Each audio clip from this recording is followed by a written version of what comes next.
Hello good morning दोस्त, राज concept classes में आप सभी का स्वागत है। दोस्त देखिए, रिजल्ट के लिए कहता है, रिजल्ट के लिए बातों से नहीं रातों से लड़ना पड़ता है। तो इसलिए अपना सबको पूरी तरह से मेहनत करना है और रिजल्ट पाना है। तो चलिए शुरू करते हैं। आज हम जानेंगे न्यूटन्स के गति का नियम, न्यूटन्स लॉ ऑफ मोशन। क्या जानेंगे? Newton's law of motion. बहुत सारा अच्छा चैप्टर है और इंट्रोडक्शन भी है। तो चलिए शुरू करते हैं। न्यूटन ने सन 1686 ईस्वी में, कितना में? न्यूटन ने सन 1686 ईस्वी में उसका पुस्तक एक था, उस पुस्तक का नाम था प्रिंसिपिया। क्या नाम था पुस्तक का? प्रिंसिपिया। प्रिंसिपिया पुस्तक में सबसे पहले उसने गति का नियम का क्या क्या प्रतिपादित किया। क्या क्या था? प्रतिपादित किया था। कब? 1686 ईस्वी में। कब? 1686 ईस्वी में। पुस्तक का नाम रखिएगा, कौन नाम याद रखिएगा, क्या है नाम? प्रिंसिपिया। क्या है नाम? प्रिंसिपिया। तो चलिए इसमें देखते हैं। इसने 3 नियम दिया था। गति का प्रथम नियम, गति का द्वितीय नियम और तीसरा नियम। देखिए, गति के न्यूटन के गति का प्रथम नियम, न्यूटन के गति का प्रथम नियम। इसमें देखिए सबसे पहले इस नियम को हम जड़त्व का नियम भी कहते हैं, गैलीलियो का नियम भी कहते हैं। तो देखिए जड़त्व का नियम, तो जड़त्व क्या होता है सबसे पहले हम इसको थोड़ा सा जान लेते हैं। देखिए जड़त्व क्या होता है? कहता है जड़त्व यानी इनर्शिया, किसी वस्तु को अपनी प्रारंभिक अवस्था बनाए रखने की प्रवृत्ति क्या कहलाता है? जड़त्व कहलाता है। जैसे अगर यदि हम रेस्ट में हैं तो रेस्ट में ही रखना चाहेगा, यही जड़त्व कहलाता है। अगर हम चल रहे हैं तो चलते रहना, ये क्या है? जड़त्व का कारण। ये चाहेगा कि आप चलते रहिए। अगर रुके हुए हैं तो क्या चाहेगा? रुके रहिए। अगर चल रहे हैं तो चाहेगा क्या? चलते रहिए। क्या ये किसका है? इसका मतलब क्या हुआ? ये जड़त्व का कहना यही बात है कि अगर कोई वस्तु विराम अवस्था में है तो वह विरामावस्था में ही रहना चाहती है, और गतिशील अवस्था में है तो गतिशील अवस्था में रहना चाहती है। तो देखिए वही बात कहती है प्रारंभिक स्थिति, यानी आप अगर गति में है तो गति में ही रहिए, यदि आप विराम में है तो विराम में ही रहिए। ये किसका नियम है? तो ये जड़त्व का नियम कहते हैं। तो इसलिए न्यूटन की गति के प्रथम नियम को जड़त्व का नियम भी कहते हैं। और दूसरा बात ये क्या कहते हैं? इसे गैलीलियो का नियम भी कहते हैं। याद रखिएगा, इसमें होता क्या है? प्रथम नियम में कहता है कि यदि प्रत्येक वस्तु अपनी विरामावस्था या एक सरल रेखा में समरूप वेग से गतिशील तब तक रहती है जब तक कोई बल या असंतुलित बल लगाकर अवस्था में परिवर्तित करने के लिए बाध्य न हो। यानी कहने का मतलब हुआ कि अगर हम चल रहे हैं तो चलते रहेंगे जब तक कि इस पर कोई बल नहीं लगेगा।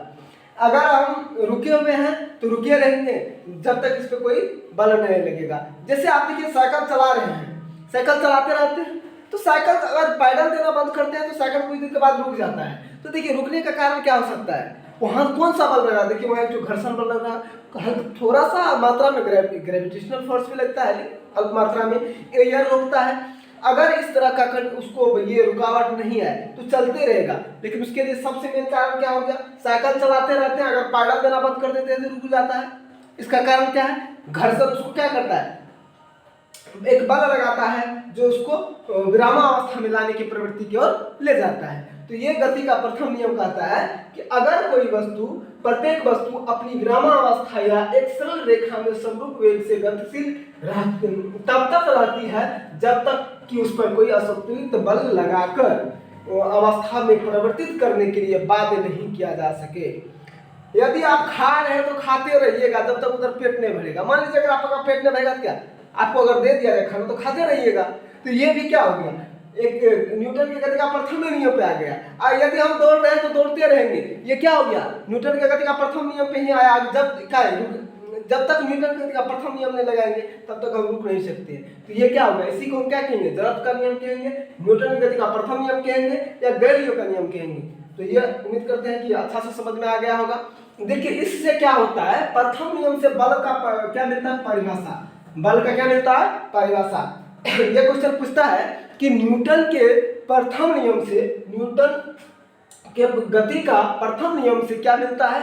तो हमें बल का परिभाषा मिलता है। क्या मिलता है? बल का परिभाषा मिलता है। चलिए अब आगे देखते हैं दूसरा नियम। दूसरा नियम कहता है कहता है अगर किसी वस्तु में आरोपित बल, अगर हम इस पे बल आरोपित कर रहे हैं तो उस वस्तु में उत्पन्न संवेग में परिवर्तन की दर क्या होता है, समानुपाती होता है। क्या होता है, समानुपाती होता है। अगर किसी वस्तु पे आप क्या करें, आरोपित बल, उस वस्तु में उत्पन्न जो संवेग होता है उसका समानुपाती होता है।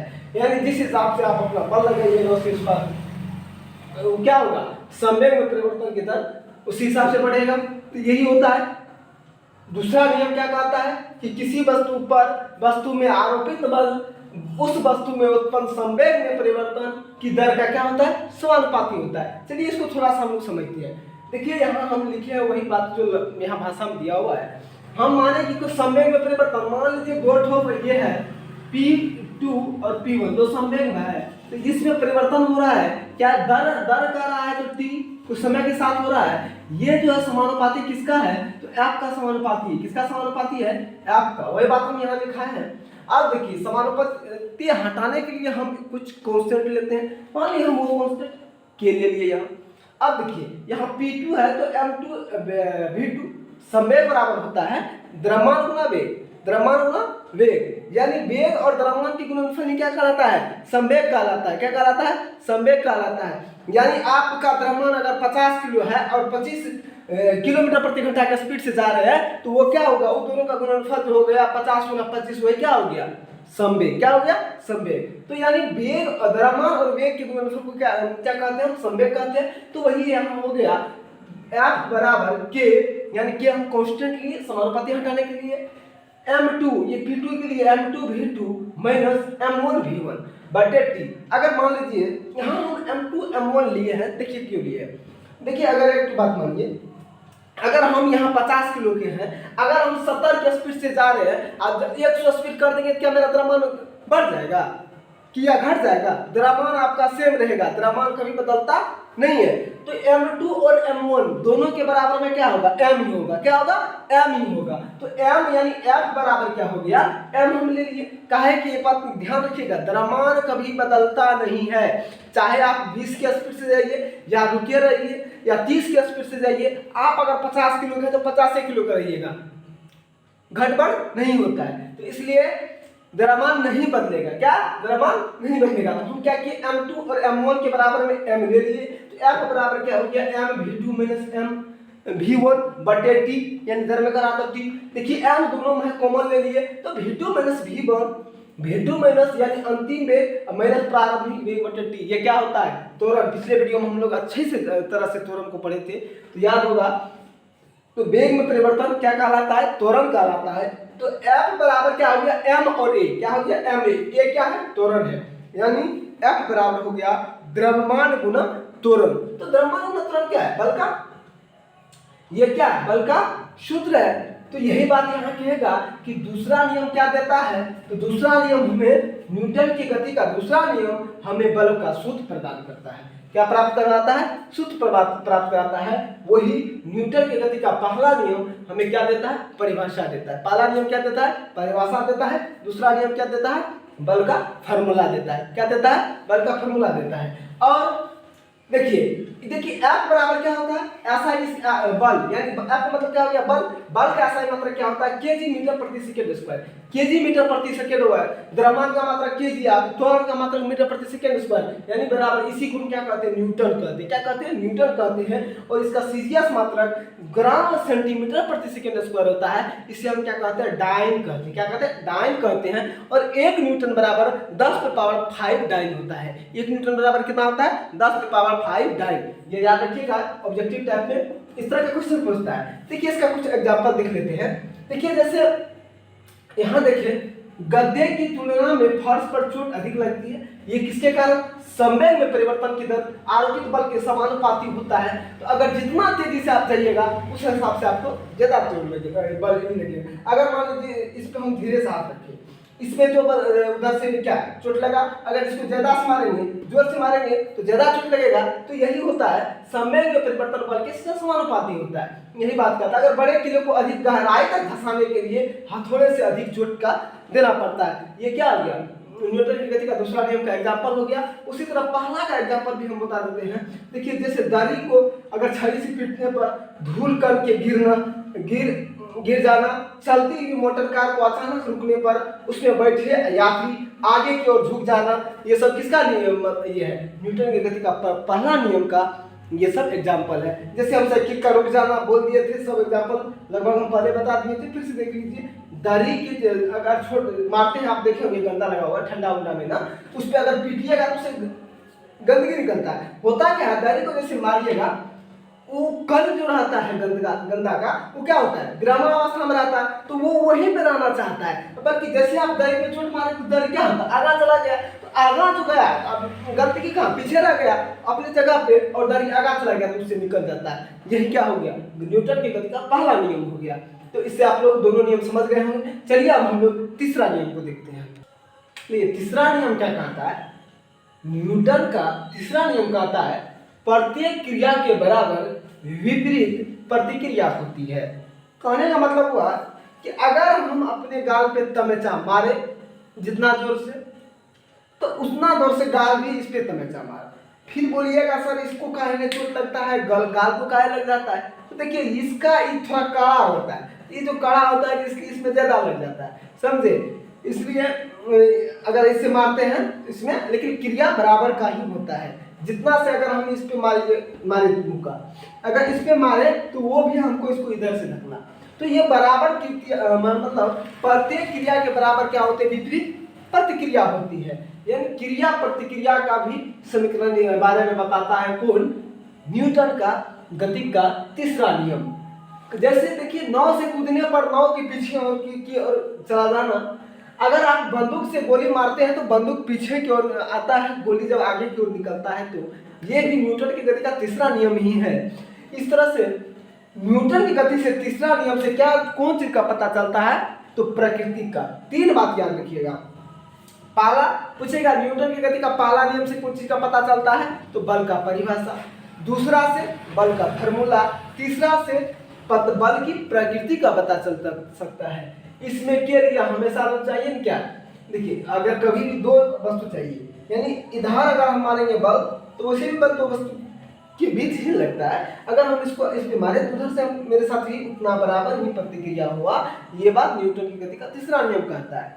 ये समझ गए होंगे, एक बार फिर से समझिए। कहता है न्यूटन की गति का तीसरा नियम कहता है कि प्रत्येक क्रिया के विपरीत क्या होते हैं, बराबर विपरीत प्रतिक्रिया होती है। प्रत्येक क्रिया के बराबर विपरीत क्या होती है, प्रतिक्रिया होती है। न्यूटन की गति का कौन सा नियम है, तीसरा नियम है। तो इसमें जैसे इसका एग्जांपल समझ गए कि अगर हम इस पे मुक्का मारे तो वो भी मेरे तरफ उतना ही बल से लगाया, अगर हम गाल पे तमेचा मारे तो गाल भी मेरे तरफ हाथ को उतना जोर से लगाया, लेकिन इसका ये कठोर होने के कारण थोड़ा सा ये इस पे ज्यादा लग जाता है, इस पे कम लग जाता है। जिस तरह से अगर बंदूक से गोली निकलता है तो बंदूक से जब गोली निकला तो गोली उड़ जाता है, बंदूक धक्का मारता है लेकिन रुक जाता है, उतना ज्यादा रुक नहीं जाता। इसका क्या कारण है, बराबर जब यही है तो आप कहिएगा क्या कि अगर बंदूक आगे निकला, सॉरी गोली बुलेट यानी गोली आगे निकला तो बंदूक भी तो उतना ही तरह से पीछा जाना चाहिए, लेकिन ऐसा नहीं होगा। क्यों नहीं होगा कि देखिए इधर से आप अपना बल लगाते हैं, वो तो निकल गया, वो तो फ्री स्पेस वो आउट निकल गया, लेकिन बंदूक जो पीछे की ओर झटका मारता है तो आप पकड़े होते हैं, इसका वजन ज्यादा रहता है, इसलिए ये झटका लगता है, लेकिन पीछे की ओर नहीं ये उड़ेगा, बंदूक पीछे की ओर नहीं उड़ेगा, सिर्फ क्या उड़ेगा, गोली। क्यों, क्योंकि इधर से हम पकड़े हुए हैं, तो मतलब लेकिन इधर से उतना ही बल लगाए जितना वो आगे निकला उतना है बल, लेकिन आप क्या किए, इसको रोक लिए। तो ये क्या हो गया, न्यूटन की गति का तीसरा नियम होगा। उम्मीद करते हैं कि ये बात आपको अच्छी से समझ में आ गया होगा। क्या ये बंदूक वाला कि मतलब बराबर ही जितना के बराबर क्या होती है, प्रत्येक क्रिया के बराबर विपरीत प्रतिक्रिया होती है। यही न्यूटन की गति का तीसरा नियम है। तो चलिए अगला कुछ पॉइंट हम देखते हैं, याद रखेंगे इसको कैसे। तो देखिए पहला नियम में क्या होता है, गति विराम का विरोध, गति में है या विराम उसका विरोध करेगा। यानी कोई वस्तु गति में है तो गति में रहना चाहेगा, अगर कोई वस्तु विराम है तो विराम में रहना चाहेगा, जब तक इस पर कोई बाह्य बल कार्य न करे। दूसरा नियम में देखिए इस पर कम चोट या अधिक चोट, जैसे हम बोले थे कि गद्दे, यहाँ देखिए हम बोले थे दूसरा नियम में कि गद्दे की तुलना में फर्श पर चोट अधिक लगता है। क्या है कि गद्दा आप जिस हिसाब से कूदिएगा उससे संवेग वहाँ बढ़ेगा तो बल बढ़ेगा, बल बढ़ेगा तो चोट लगेगा, ठीक है। उसके बाद तीसरा लिखिएगा चोट लगना, ये तीसरा नियम तीसरा नियम से निकलता है। ये तीन बात थोड़ा सा याद रखिएगा तो आपका कॉन्सेप्ट क्लियर रहेगा। इसी के साथ हम आज का ये सेशन समाप्त करते हैं। अगर आपको ये वीडियो अच्छा लगा होगा तो प्लीज़ इसे शेयर और सब्सक्राइब जरूर कीजिएगा, साथ में कमेंट भी कीजिएगा, जिससे मुझे पता चले कि आपको ये वीडियो कैसा लगा। धन्यवाद दोस्त।